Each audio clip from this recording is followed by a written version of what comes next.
This is Blue Collar Watches again. I've been wanting to get around to doing this video for quite a while. This is just going to be a basic video on watch collecting for those of you that are interested in joining this hobby, and describe some watches and the different variations of watches. This right here, this is my Seiko Sur. This is a quartz watch. Quartz watches have the advantage of it runs on a battery. But the only thing you're ever going to have to do on this watch is from time to time change the date, when the date exceeds, or the date doesn't go to 31 days. They're pretty much grab and go, occasionally changing the date. Good watches. I don't have a lot of quartz watches. I really prefer automatics and solar watches. I believe this watch was, I think maybe in the $150 range. Here's another one. This is one of my Invictus. Don't let people badmouth you into a brand. Invicta, in my opinion, makes a damn fine watch at a good price. This is an automatic, self-winding, has an NH35 in it. I personally like Invictus because I feel like you get a lot of watch for your money. This is a dress watch, a cocktail watch. The big difference when you start going into dress watches, they're not very good everyday watches. This is also an automatic self-winding watch. As you can see on the face, beautiful dial. There is no lume. When you're wearing watches like this at night, they're a lot harder to see. But when you're in a suit, when you're in dress clothes, they kind of go with what you're wearing. Good watches though. Most of my watches you see, I prefer stainless steel bands. This is an inexpensive watch. This is a Vostok. This is a Russian automatic watch. This is a great daily wear watch. You can pick these up for sub $100. I think I paid 70 to 80 on this, although I did change the band. Vostoks are known for coming with horrible bands on them. I think I paid $20, $25 for this band. These three right here, those are all AliExpress watches.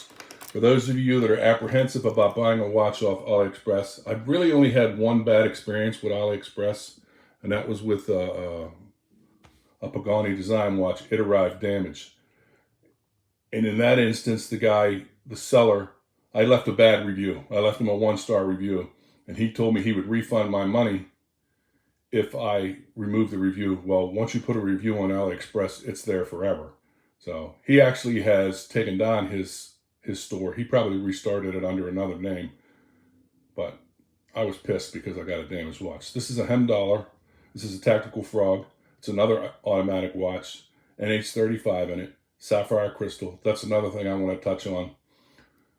You want sapphire crystal. You want 316L stainless steel. Sapphire crystal just means it's much harder. It's harder to scratch, harder to damage.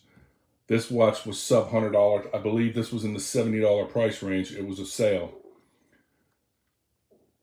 There's nothing wrong with purchasing from AliExpress. I was apprehensive about buying my first watch off AliExpress because I thought, it's in China, I'm going to get ripped off. That didn't happen. This is another AliExpress watch. Sapphire crystal, 316L stainless steel. This has an NH36 in it, meaning that it has the date. It's an automatic. They hand wind, they hack, all that. This is a tritium dial watch. At night, there is chemicals in those little markers, and this watch, it has lume 24/7. If it gets dark, you can see this watch. That's what the little radioactive symbol is on there. This is one of the cheapest watches I own. It's also one of my favorites. This is a Polaris. It has, I believe it's I can't remember the movement in there. I paid $27 for this watch. Every time I wear this watch, I get comments. You know, it's a homage to the Rolex Daytona. But again, this just has a mineral glass. It is an automatic. It has a home branded Chinese movement in it. And screw-down pushers, screw-down crown. You know, for $27, they're probably about $30 now. But for $27, that's a good looking watch. And as I said, every time I wear this watch, I get a comment on it. This is an AliExpress watch. Nothing wrong with AliExpress. I do recommend them. This is the Casio Edifice. And as somebody had pointed out to me, these are made in China too. Solar powered, as you can see there, is spelt wrong. But I got a good deal on this watch on Amazon. It's a solar watch. Basically, it's a quartz, it's a quartz watch. Has a battery in it, but it has the face is recharged by the sun, by light. Pretty much grab and go. Once in a while, you might have to change the date on it. I highly recommend Casio's. They make great daily wear watches. This is probably my favorite watch in the collection. I catch myself wearing this one all the time. This is a Citizen Echo Drive. It's solar. It's a quartz watch, but it is radio controlled. This watch connects to the atomic clock every day, and it sets itself. This watch is the best, other than a digital. This is grab and go. You never have to change the date. You never have to adjust the time. It's always right. You put it to the city that you're on, and it's always right. You also have to go through to set it for daylight savings. And I catch myself putting this watch. I had this on last night. Me and the wife went out to dinner. I just love this watch. This makes a great dress watch, and because it has lume, I'm able to wear it to work and see what time it is. So, the basics. Quartz, automatic, solar, which is still a quartz watch, but in most cases, the battery should exceed 10 plus years. If you buy it, I mean, there are lesser known name brands like Polaris, again, automatic. I want to say it's the Dongjang. I can't remember the movement that's in this. It's a cheap home brand. I've had this watch probably about, 8 months. I wear this not as regular as this Citizen over here, but it's a good looking watch. Like I said, every time I put that on, it gets a comment. And everybody, when I tell them I only paid $27 for that watch, they're like, "Get out of here!" And then, oh, it's a cheap piece of junk. No, this is a decent watch. Even came with a better than average band for a less expensive watch. It's not really a milled class, but anyway. And as it comes to collecting, don't let your coworkers and your friends talk you. If there's something you like, something that you want, buy it. But do your homework. When I research a watch, I usually, I'll, the name brand of the watch, and I'll get the model number, and I'll punch it into Google. And a lot of times, you'll have multiple sellers pop up, and it'll give you a good idea what the watch is really worth. One seller may be selling that exceedingly high when you can find it on Amazon or some other place a lot cheaper. Like this watch right here, I bought this at JCPenney. It was in the clearance aisle for $230, $240. This is a $500 watch. It's no longer in production, but they can still be found. And I invite all of you to leave comments. You're full of shit, or maybe you have some knowledge you would like to impart on collectors. I'm going to try and make this into like a mini series. Every now and then I'll pop one out and I'll discuss watches. But one of the things you'll find with like this watch right here, this is only 3 bar of atmosphere. That means basically you can wear this in the rain. This Vostok, which is supposed to be a legitimate 200-meter diver, that's 20 bar. This thing can go 800 feet. And I've seen guys do pressure tests on these Vostoks where the guy took it down to 800 meters in a pressure vessel. For less than $100, that's a really strong watch. But, Vostoks have their shortcomings, but they're also pretty good watches for what you pay for them. It's the only Vostok I own, and I don't really see myself buying another one, but it's a pretty cool watch.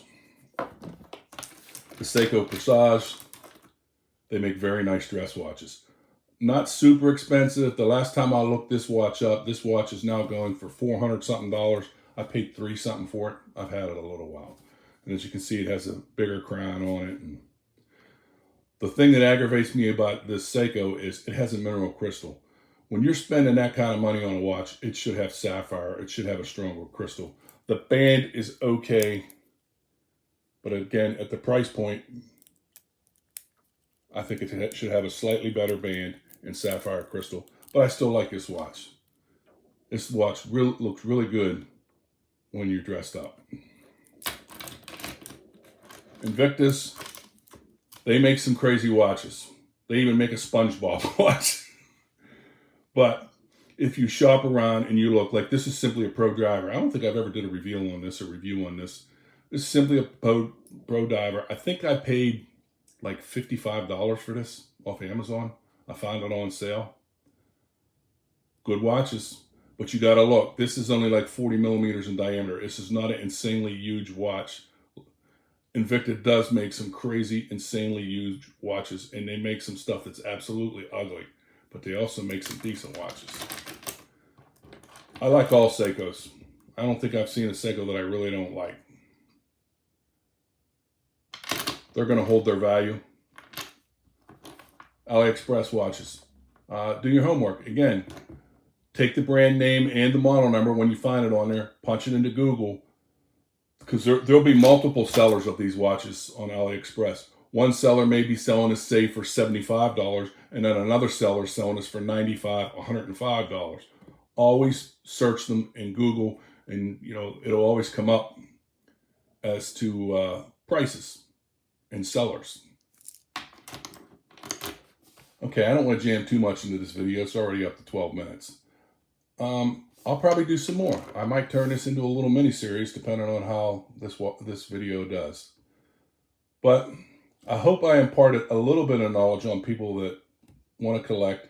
And those of you that do collect, I really would like your comments,